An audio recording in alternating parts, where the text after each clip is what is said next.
नमस्कार, मैं मनीष शर्मा न्यूज 21 देख रहे हैं आप। खबर दोपहर बुलेटिन में आप सभी का स्वागत है। खबरों की शुरुआत करते हैं। अलवर में छात्र संघ चुनाव बहाली और छात्र हितों की विभिन्न मांगों को लेकर राजकीय कला महाविद्यालय के मुख्य द्वार पर एनएसयूआई कार्यकर्ताओं द्वारा की जा रही अनिश्चितकालीन भूख हड़ताल आखिरकार समाप्त हो गई।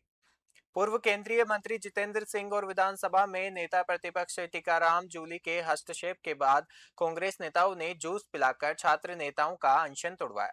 नेता प्रतिपक्ष टीकाराम जूली ने आंदोलनरत छात्रों से बातचीत करते हुए आश्वासन दिया कि 20 अगस्त से शुरू होने वाले विधानसभा सत्र में छात्र संघ चुनाव बहाली के मुद्दे को प्रमुखता से उठाया जाएगा। इस दौरान छात्र प्रतिनिधिमंडल ने राज्यपाल, मुख्यमंत्री, जिला कलेक्टर और कॉलेज प्राचार्य के नाम ज्ञापन भी सौंपा, जिसमें चुनाव बहाली, रिक्त पदों पर भर्ती, समय पर परीक्षा परिणाम जारी करने और छात्रवृत्ति से जुड़ी मांगे भी शामिल थी। अलवर से प्रदीप गोयल की रिपोर्ट देख रहे हैं। हमारी हम 3 दिन से हम लगातार इस पे विरोध कर रहे थे और ध्यान भी दे रहे थे। तो लगातार हम छात्रों की हितों की बात हम ऊपर तक हमने पहुँचाई दी है। आदरणीय भवन जितेंद्र सिंह जी और टीकाराम जूली जी से हमारी वार्ता हुई और उन्होंने प्रशासन से भी वार्ता करी। हमने प्रशासन के एडीएम साहब से भी वार्ता करी और हमने प्रिंसिपल साहब से भी हमने वार्ता करी। और उन्होंने जो लोकल जो समस्याएं हैं, लोकल जो छात्रों की मांग थी, उन्होंने पूरी करने की उन्होंने पूरा आश्वासन दिया है कि हम जल्दी इन मांगों को हम पूरी 15 दिन के अंदर हम पूरी कर देंगे स्टेप टू स्टेप। कुछ मांगे इन्होंने पूरी भी करी है और कुछ ये धीरे धीरे इनको पूरी करने का आश्वासन इन्होंने दिया है। रही बात एनएसयूआई की जो स्टूडेंट, मेन जो हमारी मांग है कि छात्र संघ के चुनाव हो, तो चुनाव के लिए आदरणीय टीकाराम जूली जी से हमारी जो वार्ता हुई उसके अंदर ये रहा कि जूली जी ने कहा है कि सेशन जो चल रहा है विधानसभा का, उसमें पुरजोर तरीके से इसकी मांग को उठाई जाएगी। अगर फिर भी सरकार नहीं चाहती तो बूंदी जिले के केशवरायपाटन क्षेत्र के कोडिजा गांव से भेरोजी महाराज तक नई सड़क स्वीकृत होने पर ग्रामीणों में भारी खुशी की लहर दौड़ गई है। सड़क की सौगात मिलने पर ग्रामीणों ने आतिशबाजी कर और एक दूसरे को मिठाई खिलाकर जश्न मनाया तथा लोकसभा अध्यक्ष ओम बिरला का विशेष आभार व्यक्त किया। सोशल मीडिया प्रभारी ब्रिज बिहार शर्मा ने जानकारी दी कि यह सड़क कोजिडा कोडिजा और माइजा क्षेत्र के किसानों के लिए एक जीवन रेखा साबित होगी, क्योंकि ग्रामीण लंबे समय से इस मार्ग के निर्माण की मांग कर रहे थे। सड़क स्वीकृति होने से ग्रामीणों का वर्षों पुराना सपना पूरा हुआ है, जिससे पूरे इलाके में दिवाली जैसा माहौल बन गया है। केशवराय पैटर्न से सुनील मेघवाल की रिपोर्ट देखते हैं।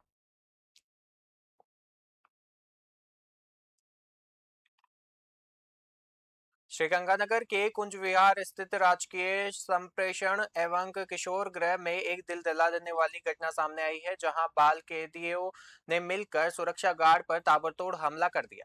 इस हमले में सिर पर गंभीर प्रहार किए जाने से गार्ड की मौके पर ही मौत हो गई और मृतक साहब राम डेलू अम्बे विहार निवासी एक्स सर्विसमैन थे। जानकारी के अनुसार किशोर गृह में एनडीपीएस से जुड़े मामलों में 24 बाल कैदी निरुद्ध थे। आरोप है कि इनमें से कुछ बाल कैदियों ने गार्ड साहब राम डेलू पर अचानक हमला कर दिया, जिससे गंभीर चोटें आने के कारण उनकी जान चली गई। घटना की सूचना मिलते ही एसपी सहित भारी पुलिस जाब्ता मौके पर पहुंचा और स्थिति का जायजा लिया। पुलिस ने मामले की गंभीरता को देखते हुए जांच शुरू कर दी है और किशोर गृह में लगे सीसीटीवी कैमरों की फुटेज खंगाली जा रही है, ताकि हमले में शामिल बाल कैदियों की भूमिका स्पष्ट हो सके। इस सनसनीखेज वारदात के बाद बाल कारागृह की सुरक्षा व्यवस्था पर गंभीर सवाल खड़े हो गए हैं। श्रीगंगानगर से साहब राम की रिपोर्ट देख रहे हैं। अभी हम लोग चेक कर रहे हैं। 24 बच्चे थे इसमें जो बाल सुधार गृह में, तो उसमें हमारी टीम अभी मौके पे ही है। एफएसएल टीम आ चुकी है, मैंने भी मौके का विजिट कर लिया है। अग्रिम कार्रवाई कर रहे हैं। इसमें क्या घटनाक्रम क्या इसमें इनकी हत्या कर दी गई है। कोई झगड़ा हुआ? कौन है हत्या करने वाले? वो अभी हम सीसीटीवी चेक कर रहे हैं, पता करेंगे। कोई एनडीपीएस के अंदर पकड़े गए हैं? वो अभी हम पता कर रहे हैं, एक बार सीसीटीवी पूरा देखेंगे। कोई झगड़ा वगड़ा हुआ था? सर्च करेंगे, एक बार सीसीटीवी देख रहे हैं हम लोग, चेक कर रहे हैं। Okay, thank you. Bayana Rupbas विधायक डॉक्टर रितु बनावत ने बयाना शहर में लगभग 42 लाख रुपए की लागत से निर्माणाधीन नवीन पशु चिकित्सालय भवन का औचक निरीक्षण किया। निरीक्षण के दौरान उन्होंने निर्माण कार्य की गुणवत्ता और प्रगति का बारीकी से जायजा लिया तथा संबंधित अधिकारियों को कार्य पूरी समयबद्धता और उच्च गुणवत्ता के साथ पूरा करने के कड़े निर्देश दिए। विधायक ने कहा कि इस आधुनिक पशु चिकित्सालय के शुरू होने से क्षेत्र के पशुपालकों को बड़ी राहत मिलेगी और अब पशुओं के उपचार, टीकाकरण, स्वास्थ्य परीक्षण और अन्य चिकित्सा सेवाएं स्थानीय स्तर पर भी सुलभ हो सकेगी, जिससे किसानों और पशुपालकों को दूर दराज के अस्पतालों के चक्कर नहीं काटने पड़ेंगे। उन्होंने ये भी कहा कि राज्य सरकार ग्रामीण क्षेत्रों में पशुपालन और स्वास्थ्य सेवाओं को मजबूत करने के लिए पूरी तरह प्रतिबद्ध है। भरतपुर से रीना की रिपोर्ट देख रहे हैं हम। आरएसी की डीआईजी श्वेता धनखड़ श्रीगंगानगर दौरे पर रही। पुलिस लाइन पहुंचने पर एसपी हरिशंकर के नेतृत्व में पुलिस अधिकारियों, जवानों ने उनका जोरदार स्वागत किया और दौरे के दौरान महिला सुरक्षा संकल्प अभियान के तहत महिला पुलिस कर्मियों एवं सीएलजी सदस्यों के साथ एक विशेष संवाद कार्यक्रम आयोजित किया गया। इस बैठक में ड्यूटी के दौरान महिला पुलिस कर्मियों के सामने आने वाली समस्याएं और कार्यस्थल की चुनौतियों और बेहतर पुलिसिंग को लेकर उनके सुझाव पर विस्तार से चर्चा की गई। पुलिस उप महानिरीक्षक के कुछ समस्याओं का मौके पर ही समाधान किया गया तथा शेष के निराकरण के लिए आवश्यक निर्देश दिए गए। श्रीगंगानगर से साबराम की रिपोर्ट देख रहे हैं। महिला सुरक्षा संकल्प का जो प्रोग्राम चलाया जा रहा है उसी क्रम की कड़ी में जिला श्री गंगानगर में मेरे को अलॉट हुआ है। तो इसमें जो है एसपी साहब ने पूर्व के जितने भी कार्यक्रम है, आत्मरक्षा, महिलाओं से संवाद, ऑनलाइन स्कूल कॉलेज बच्चों के साथ संवाद, वरिष्ठ नागरिक जनों के साथ संवाद, ये सभी जो कार्यक्रम है पूर्ण बहुत अच्छे से पूर्ण किए हैं। जो कि अपने लास्ट के जो कुछ कार्यक्रम रह गए थे, एक वाहन रैली, वृक्षारोपण और पुलिस कर्मियों से, महिलाओं से वाद संवाद, वो हमने आज किया है। और जिला गंगानगर में जो है हमने स्थिति जानी है। हमने कालिका पेट्रोलिंग यूनिट और जितनी भी अपनी महिला कांस्टेबलरी है उन सभी से बात किया है। महिलाओं का साइबर से रिलेटेड क्या क्या उनके लिए चैलेंजेस हो सकते हैं, उनके क्या क्या सुझाव हो सकते हैं, उनके ऊपर विचार किया। मैम, आपने संवाद किया है जो कार्मिकों के साथ में, किस तरह की कोई समस्याएं या कोई सुझाव है वो किस तरह के निकल कर सामने? राज्य सरकार के निर्देशानुसार और पुलिस हेडक्वार्टर के निर्देशानुसार पिछले 1 जुलाई से ये प्रोग्राम चल रहे हैं जिला स्तरीय। इसमें ये 5वां प्रोग्राम का आज आयोजन किया गया है, जिसमें महिला पुलिस अधिकारी है उनसे DIG ma'am Shweta Dhankhar ma'am आज आरएसी आज ये बता रहे हैं। तो इसी संवाद कार्यक्रम के अंतर्गत आज महिला अधिकारियों से मैंने संवाद किया है, उनकी जो क्या समस्याएं हैं और उनको फील्ड में क्या क्या अनुभव रहे हैं उनके बारे में हमने डिटेल में बातचीत की। उनके द्वारा कुछ सुझाव भी दिए गए, किस तरह से पब्लिक में एक अच्छा मैसेज जाएगा ऐसी कुछ के लिए, तो वो सुझाव भी नोट किए गए और आगे उनको भेजा जाएगा। कुछ छोटे मोटे सुझाव थे मेरे स्तर के, वो हमने वही मौके पर ही समाधान कर दिए। कोई ड्यूटी आवर्स को लेके थे कि कब जब स्कूल से छुट्टी होती है वो ड्यूटी आवर पे ड्यूटी लगी बजाय उससे पहले आके, तो वो हमने गलती कंसीडर कर ली है। तो इस संबंध में ये जो महिला सुरक्षा संकल्प अभियान है इसके अंतर्गत ये जो अभियान था, ये कार्यक्रम था, इसको आज किया। राजस्थान विश्वविद्यालय जयपुर में छात्र संघ चुनाव की बहाली और राजस्थानी भाषा विभाग की स्थापना की मांग को लेकर पिछले 15 दिनों से एसएमएस अस्पताल में अनशनरत छात्र नेता शुभम रेवाड़ ने आखिरकार अपना अनशन समाप्त कर दिया। पीसीसी अध्यक्ष गोविंद सिंह डोटासरा, नेता प्रतिपक्ष टीकाराम जूली, विधायक मुकेश भाकर और अन्य वरिष्ठ नेताओं ने अस्पताल पहुंचकर शुभम से मुलाकात की और जूस पिलाकर उनका अनशन तोड़वाया। उल्लेखनीय है कि इस 15 दिवसीय लंबे आंदोलन और भूख हड़ताल का सरकार पर जबरदस्त दबाव देखने को मिला है। शुरुआत में राजस्थानी भाषा विभाग खोलने को लेकर अड़ियल रुख अपनाने वाली सरकार को आखिरकार छात्र शक्ति के आगे झुकना पड़ा और विश्वविद्यालय में राजस्थानी भाषा विभाग स्थापित करने की आधिकारिक मंजूरी देनी पड़ी। इसके अलावा छात्र संघ चुनावों की बहाली को लेकर भी प्रशासन द्वारा जल्द ही एक उच्च स्तरीय कमेटी का गठन कर सकारात्मक निर्णय लेने का भरोसा दिया गया है। जयपुर से खास रिपोर्ट। भरतपुर जिले के वेर और बुसावर उपखंड क्षेत्र अपनी बागवानी और अचार मुरब्बे के लिए देश भर में एक विशेष पहचान बना चुके हैं। इस क्षेत्र में अमरूद, नींबू और आम की बम्पर बागवानी होती है और दोनों उपखंडों में कुल लगभग 10,000 हेक्टेयर भूमि पर फलों की बागवानी लहरा रही है। इसमें अकेले 6,000 हेक्टेयर क्षेत्र में केवल अमरूद की खेती की जा रही है और मौजूदा वर्षों ऋतु में भी अमरूद की बम्पर पैदावार हुई है और बाजार में इनके दाम भी काफी अच्छे बिक रहे हैं। वर्तमान में थोक बाजार में अमरूदों के भाव 60 से 120 रुपए प्रति किलोग्राम तथा खुदरा बाजार में 100 से 150 रुपए प्रति किलोग्राम तक चल रहे हैं। किसानों की मेहनत और उपजाऊ मिट्टी का परिणाम है कि आज इस क्षेत्र का अमरूद देश के कोने कोने में पहुंच रहा है। भरतपुर से रीना की रिपोर्ट देख रहे हैं।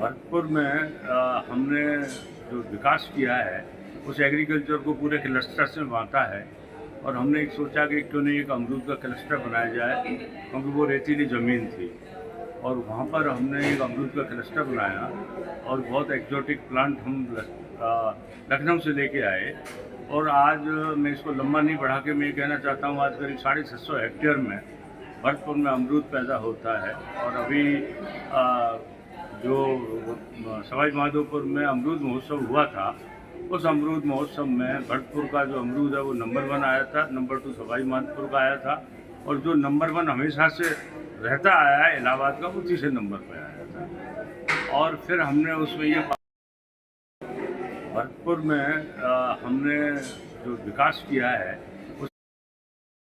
विजयनगर में बंद का व्यापक असर देखने को मिला। शहर के अधिकांश प्रमुख बाजारों में व्यावसायिक प्रतिष्ठान पूरी तरह बंद रहे और सामान्य दिनों की तुलना में सड़कों व बाजारों में आवाजाही काफी कम नजर आई। कानून व्यवस्था और शांति बनाए रखने के लिए पुलिस प्रशासन पूरी तरह अलर्ट मोड पर नजर आया और टीएसपी शिवराज सिंह और सीआई राजवीर सिंह लगातार क्षेत्र में गश्त करते हुए स्थिति पर कड़ी नजर बनाए रखे। सुरक्षा के मद्देनजर पुलिस टीमों द्वारा विभिन्न प्रमुख चौराहों और संवेदनशील स्थानों पर विशेष निगरानी रखी गई। विजयनगर से गौरव व्यास की रिपोर्ट देख रहे हैं।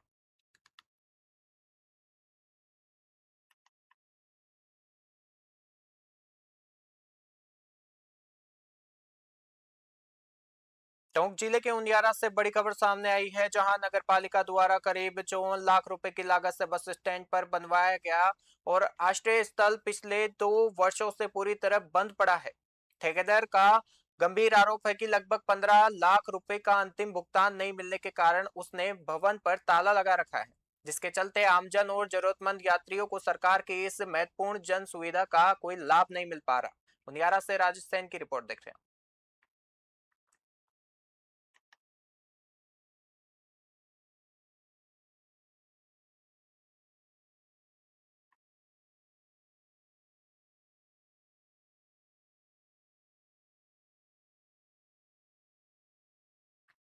लगा हुआ है, पेमेंट हो रही है, भुगतान नहीं हुआ।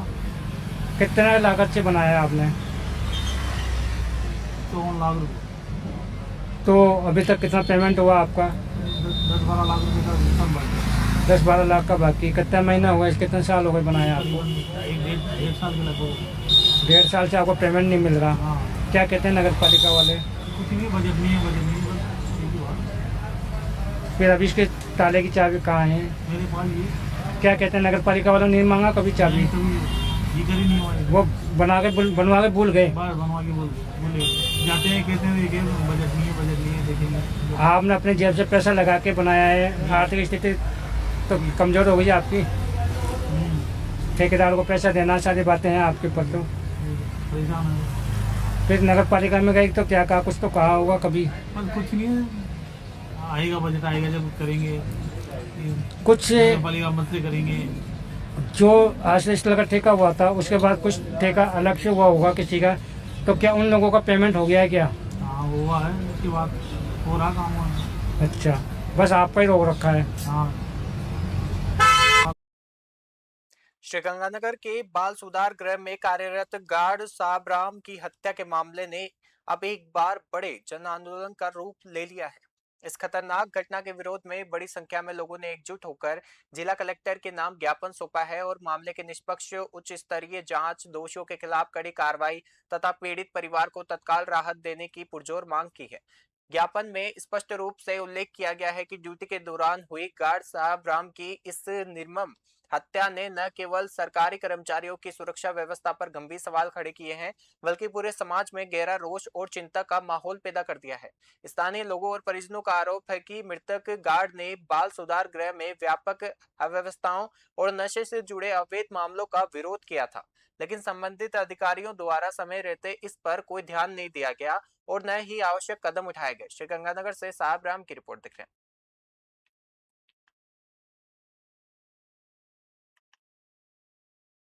हनुमानगढ़ जिले के थालड़का गांव में पर्यावरण संरक्षण की एक अनूठी मिसाल देखने को मिल रही है। यहां के जागरूक पर्यावरण प्रेमी राकेश टाक क्षेत्र को हरा भरा और सुंदर बनाने के लिए निरंतर समर्पित भाव से जुटे हुए हैं। खास बात तो यह है कि टाक ने केवल बड़े पैमाने पर पौधे लगा रखे हैं, बल्कि उनकी नियमित रूप से देखरेख भी कर रखी है, जिसके चलते उनके द्वारा लगाए गए अधिकांश पौधे अब बड़े होकर लहराते हुए वृक्ष बन चुके हैं। और राकेश टाक ने हाल ही में गांव की मुख्य गली में ट्री गार्ड के साथ पौधे रोपे हैं, ताकि वे सुरक्षित रह सकें। इसके अलावा उन्होंने राजकीय आयुर्वेदिक औषधालय परिसर में भी विभिन्न प्रकार के औषधीय और छायादार पौधे लगाए हैं। उन्होंने बताया कि जब भी और जहां भी सार्वजनिक स्थानों पर पौधों की आवश्यकता होती है, वे हमेशा अपनी सेवा देने के लिए तैयार रहते हैं। हनुमानगढ़ से विनोद चौधरी की रिपोर्ट देख रहे हैं। बारां जिले के केलवाड़ा थाना क्षेत्र के अंतर्गत आने वाले ग्राम माधोपुर में चोरों के हौसले बुलंद नजर आ रहे हैं। बीती रात अज्ञात चोरों ने कई किसानों के खेतों को निशाना बनाते हुए ट्यूबवेल की बिजली केबलें चोरी कर ली। इस अचानक हुई चोरी की घटना से स्थानीय किसानों में भारी रोष व्याप्त है और किसानों ने बताया कि केबल चोरी होने के कारण खेतों में सिंचाई का कार्य पूरी तरह ठप हो गया है, जिससे समय पर पानी न मिलने के कारण खड़ी फसलों को भारी नुकसान होने की आशंका सामने आई है। शाहबाद से चंद्रभान सिंह की रिपोर्ट देख रहे हैं।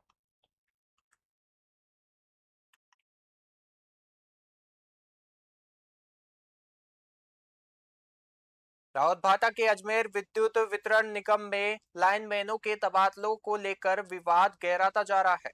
ट्रांसफर प्रक्रिया में गंभीर भेदभाव, पक्षपात और जातिवाद के आरोप लगाते हुए एक कर्मचारी ने राजस्थान हाईकोर्ट का दरवाजा खटखटाया है, जिस पर अदालत ने महत्वपूर्ण आदेश जारी किए हैं। बीती 10 जुलाई को अजमेर विद्युत वितरण निगम द्वारा रावतभाटा से 9 लाइनमैनों के तबादले किए गए थे।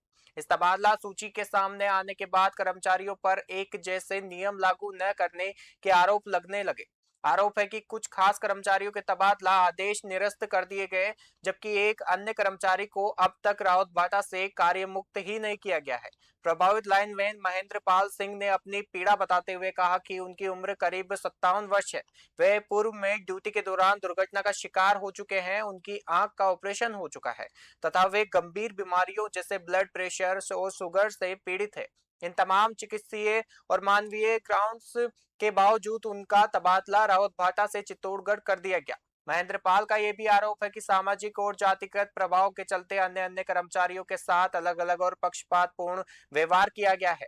उन्होंने पूरे मामले की निष्पक्ष उच्च स्तरीय जांच कराने और सभी कर्मचारियों के लिए एक समान नियम लागू करने की जांच की मांग की है। रावतभाटा से मदन मीणा की ग्राउंड रिपोर्ट।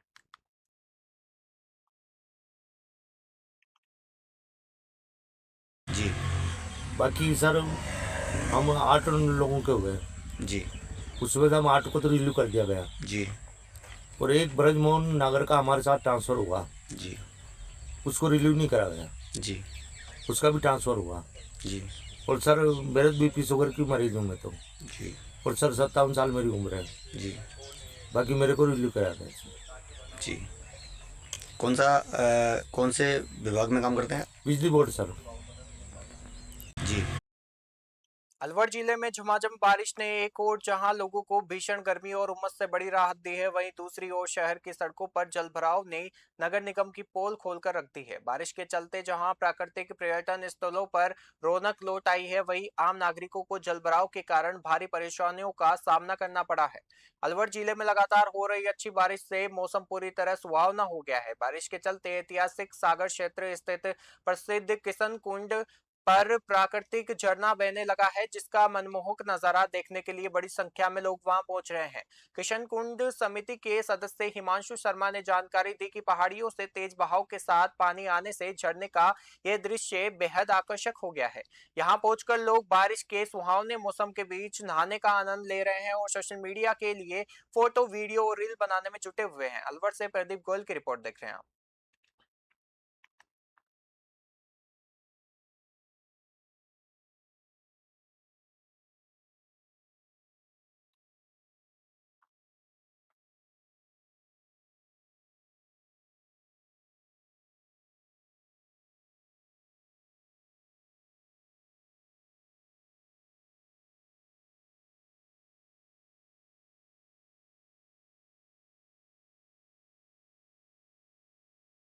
खबर दोपहर बुलेटिन में फिलहाल के लिए इतना ही। देखते रहिए न्यूज़ 21। नमस्कार।